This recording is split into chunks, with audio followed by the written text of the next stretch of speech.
Hello प्यारे बच्चों, good morning. मैं हूं सत्येंद्र और आप देख रहे हैं सत्येंद्र सर मैथ्स का यह यूट्यूब चैनल। दोस्तों, वीडियो शुरू करने से पहले आप सभी को एक बात बता दें कि आज की वीडियो में हो सकता है साउंड इश्यू आए, क्योंकि हमारी तरफ बारिश बहुत तेज हो रही है। इसीलिए मैं ब्लूटूथ लगा के ये वीडियो शूट कर रहा हूँ आप सबके लिए।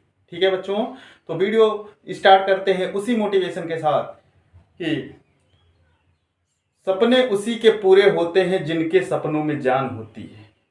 सपने उसी के पूरे होते हैं जिनके सपनों में जान होती है। पंख से कुछ नहीं होता जनाब, पंख से कुछ नहीं होता जनाब, हौसलों से उड़ान होती है। तो प्यारे बच्चों, हम सभी को अपना हौसला इसी प्रकार बनाए रखना है।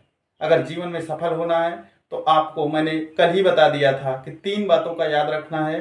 पहला कंसिस्टेंसी, फोकस और पेशेंस। अगर तीनों आपने अपनी ज़िंदगी में अपनाया तो आप लोग सक्सेस ज़रूर पा सकते हैं, आपको सफलता ज़रूर मिलेगी। दोस्तों, आइए एक और मोटिवेशन याद करते हैं, सुनते हैं कि अगर मैं ये मोटिवेशन उन सभी के लिए है जो बच्चे अभी तक चैनल से जुड़े नहीं हैं, जो लोग अपना टाइम वेस्ट कर रहे हैं, खराब कर रहे हैं, बर्बाद कर रहे हैं इंस्टा में, रील्स में। तो ऐसे बच्चों के लिए एक स्पेशल मैसेज है कि इंतजार करने वाले को बस उतना ही मिलता है। इंतजार करने वाले को सिर्फ उतना ही मिलता है जितना कोशिश करने वाले छोड़ देते हैं। डॉक्टर एपीजे अब्दुल कलाम ने कहा था।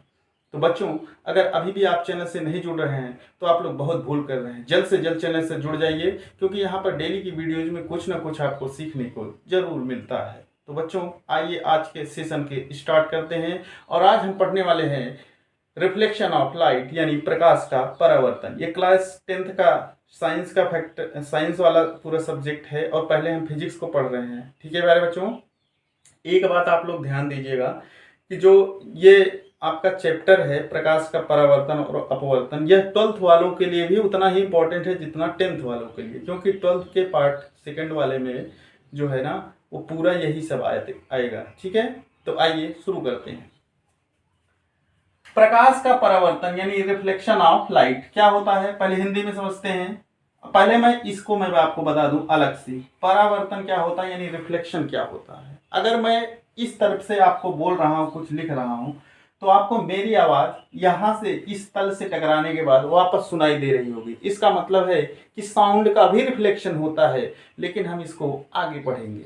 ठीक है प्यारे बच्चों, यदि हम किसी भी वस्तु को, किसी भी ऑब्जेक्ट को या किसी भी चीज को किसी तल से किसी सरफेस पर स्ट्राइक करते हैं, फेंकते हैं, तो वह वापस आ जाती है, बाउंस बैक कर जाती है, वापस मुड़कर उसी मीडियम में, जिस मीडियम से हमने फेंका था, वापस आ जा रही है। इसका मतलब उसका रिफ्लेक्शन हो गया। ऐसे ही साउंड का रिफ्लेक्शन होता है। ऐसे ही आप गेंद को जब दीवार पे मारते हैं तो गेंद भी वापस उसी माध्यम में लौट आती है, यानी बॉल का भी रिफ्लेक्शन हो गया। ठीक है, ये सब हम आगे सीखते हैं। आज की वीडियो में हम सीखने वाले हैं रिफ्लेक्शन ऑफ लाइट यानी प्रकाश का परावर्तन एक्चुअल में होता क्या है। तो आइए पहले पढ़ लेते हैं। जब प्रकाश किसी पालिशदार व चिकने तल पर गिरता है तो उसका अधिकांश भाग तल से टकराकर उसी माध्यम में वापस लौट आता है। प्रकाश के लौटने की इस प्रक्रिया को प्रकाश का परावर्तन कहते हैं। इंग्लिश में बोलते हैं when light bounce back after strikes a polished surface, यानी कोई पॉलिश्ड सरफेस है, पॉलिशदार तल है, पॉलिशदार पृष्ठ है, वहां से अगर कोई लाइट स्ट्राइक करने के बाद, मतलब टकराने के बाद बाउंस बैक मतलब वापस आ जाए, तो उसको बोलते हैं रिफ्लेक्शन ऑफ लाइट यानी प्रकाश का परावर्तन। कैसे होता है, आइए हम उसको एक चित्र के माध्यम से समझते हैं। जैसे मान लीजिए कि ये क्या है, एक प्लेन सरफेस है। क्या है, एक प्लेन सरफेस है और ये पॉलिश्ड है, यानी यह पॉलिशदार है, इधर पॉलिश किया हुआ है। ठीक है, इधर आपका क्या हुआ है, पॉलिश। इसका नाम रख देते हैं M1, इसका नाम M2। ये प्लेन मिरर है, इसीलिए यहाँ M1 और M2 लिखे हैं। मान लीजिए कोई भी एक लाइट यहाँ से, मान लीजिए यहाँ से इस तरीके से इस प्लेन सरफेस पे स्ट्राइक की। स्ट्राइक का मतलब क्या हुआ कि वहां पे उसने टकराई। स्ट्राइक का मतलब टकराई। तो टकराने के बाद क्या होगा, टकराने के बाद यह वापस उसी माध्यम में, लिखा ना, वापस उसी माध्यम में वापस लौट आता है, यानी टकराने के बाद उसी माध्यम में ऐसे वापस आ गया। ठीक है बच्चों, तो जो किरण इस प्लेन की तरफ टकरा रही, स्ट्राइक कर रही है, जो आ रही है यहाँ सन से यानी सूर्य से, उसको बोलते हैं, हिंदी में बोलते हैं आपतित किरण। आपतित किरण। इंग्लिश में बोलते हैं इंसिडेंट रे। Incident ray. ठीक है बच्चों। और जब टकराई तो टकराने के बाद वापस गई, तो वापस लौटते समय उसका नाम बदल गया, उसका नाम चेंज हो गया। अभी उसका नाम है परावर्तित किरण। परावर्तित किरण यानी रिफ्लेक्टेड रे। बच्चों समझ रहे हो ना? जो किरण इस प्लेन सरफेस पे टकराई है, स्ट्राइक की है, उसका नाम क्या है? Incident ray. और टकराने के बाद जब वापस जाने लगी तो उसका नाम बदल गया, तब क्या नाम हो गया? रिफ्लेक्टेड रे यानी परावर्तित किरण। जिस बिंदु पर ये वाली किरण टकराई है उसका नाम होता है आपतन बिंदु। क्या नाम है? आपतन बिंदु।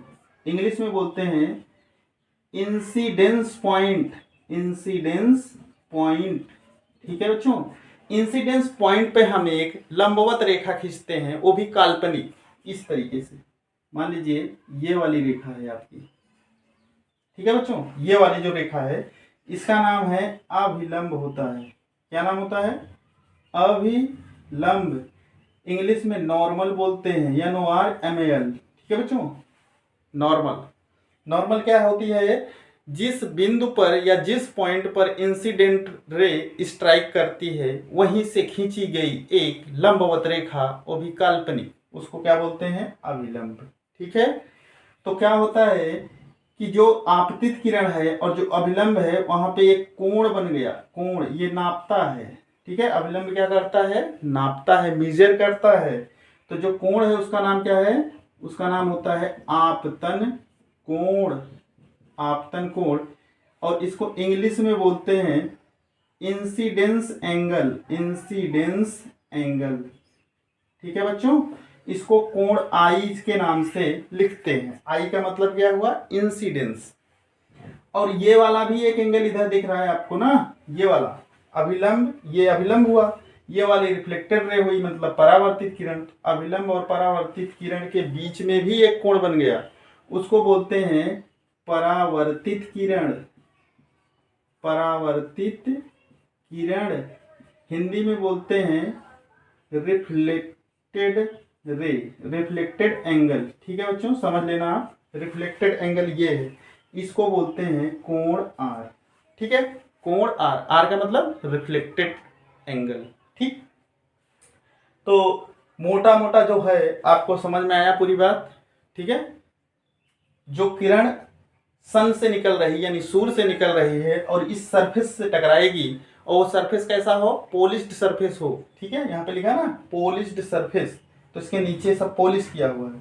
टकराने के बाद वापस गई परावर्तित किरण, और उस बिंदु को बोलते हैं आपतन बिंदु यानी इंसिडेंस पॉइंट। वहां से एक लंबवत रेखा खींचे अभिलंब, इसके बीच कोण आई और ये वाला कोण आर।